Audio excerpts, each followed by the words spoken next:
பேர் போடாதீங்க, போட்டோ போடாதீங்க. சமூக இயக்கமா நீங்க உங்க அம்மா பேர்ல நடத்துங்க. அதை கேட்டும் சில பேர் போட்டோ போடுறாங்க, பேர் போடுறாங்க. எதாக இருந்தாலும் கூட நல்லதுக்காக இருக்கட்டும்.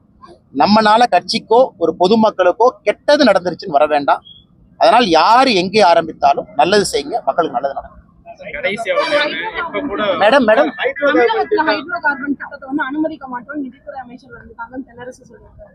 மேடம் இந்த என்விரான்மெண்டல் கமிட்டி என் கையில மேடம் இருக்கு. தமிழ்நாடு அரசனுடைய கையில் என்விரான்மெண்டல் இம்பாக்ட் அசஸ்மெண்ட் EIA அவங்க கையில் இருக்கு. என்விரான்மெண்டல் கிளியரன்ஸ் ஏஜென்சி அவங்களே கிளியரன்ஸ் கொடுக்குறாங்க. அவங்களே ONGC ஹைட்ரோ கார்பன் திட்டத்துக்கு அனுமதி கொடுக்குறாங்க. இந்த கை கொடுக்குது தமிழ்நாடு அரசு. இந்த கையில நிதி அமைச்சர் இந்த கைக்கு கடிதம் எழுதுறாரு, எப்படிப்பா நீ கொடுத்த நிறுத்துன்னு. ஸோ இந்த கையும் சண்டை போடுறதுக்கு நாங்க எப்படி பொறுப்பாக்க முடியும்? தமிழ்நாடு அரசுக்கு ONGC ஹைட்ரோ கார்பன் வேண்டானா கொடுக்காதீங்க.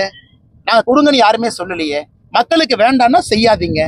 நீங்களே உங்களுடைய ஒரு நிறுவனம், சுற்றுச்சூழலை பாதுகாக்க வேண்டிய நிறுவனம் பர்மிஷன் கொடுத்த பிறகு நிதித்துறை நீங்க அப்போஸ் பண்றீங்க. உங்க தொகுதி அங்க இருக்கு, உங்களுக்கு பிரச்சனை. உடனே நீங்க என்ன சொல்றீங்க, நான் அப்போஸ் பண்றேன்னு. அதனால முதலமைச்சர் அவங்க எல்லாத்தையும் கூப்பிட்டு பஞ்சாயத்து பண்ணி பைசல் பண்ணி இந்த வண்டி நேருகோட்டில் போற மாதிரி முதலமைச்சர் வண்டியை ஓட்டிட்டு போங்க. லெப்ட்ல ஒரு வண்டி இருக்கிறாங்க, ரைட்ல ஒன்று இருக்கிறாங்க. இதுக்கும் பாரதிய ஜனதா கட்சிக்கும் மத்திய அரசுக்கும் சம்பந்தம் இல்லை. ONGC ஒரு மத்தியில் இருக்கக்கூடிய நிறுவனம். அந்தந்த மாநில அரசுகள் முடிவு செய்ய வேண்டும் எங்க அனுமதி கொடுக்கணும், எங்க அனுமதி கொடுக்க கூடாது. நன்றி.